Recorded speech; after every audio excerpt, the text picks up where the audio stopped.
Hi guys, আসসালামু আলাইকুম। আজকে আমি আপনাদের সাথে শেয়ার করতে যাচ্ছি কীভাবে গরম গরম ফুলকো লুচি তৈরি করা। সেজন্যই প্রথমে একটি মিক্সিং বোলে আমরা 1 কাপ ময়দা, পরিমাণ মতো লবণ এবং 1 টেবিল চামচ সয়াবিন তেল দিয়ে আমরা কাইটাকে মেখে নিচ্ছি। এরপর হালকা কুসুম গরম পানি দিয়ে আমরা অল্প অল্প করে ময়দার মিশ্রণে দিয়ে আমরা মেখে নিচ্ছি। এক্ষেত্রে আমরা ঠান্ডা পানি ইউজ করবো না, কারণ ঠান্ডা পানি ইউজ করলে ডোটা শক্ত হয়ে যাওয়ার চান্স থাকে। ডো মাখানো হয়ে গেলে আমরা তার উপর সামান্য কিছু তেল দিয়ে এই ডোটাকে আমরা 15-20 মিনিটের জন্য রেস্ট রেখে এরপর ডো থেকে আমরা ছোট ছোট করে কিছু লেচি কেটে নিয়ে ওগুলো দিয়ে আমরা লুচি বানিয়ে নেব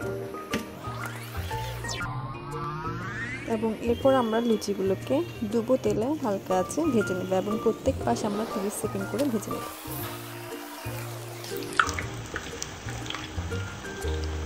এবং ফাইনালি তৈরি হয়ে গেল আমাদের গরম গরম ফুলকো লুচি।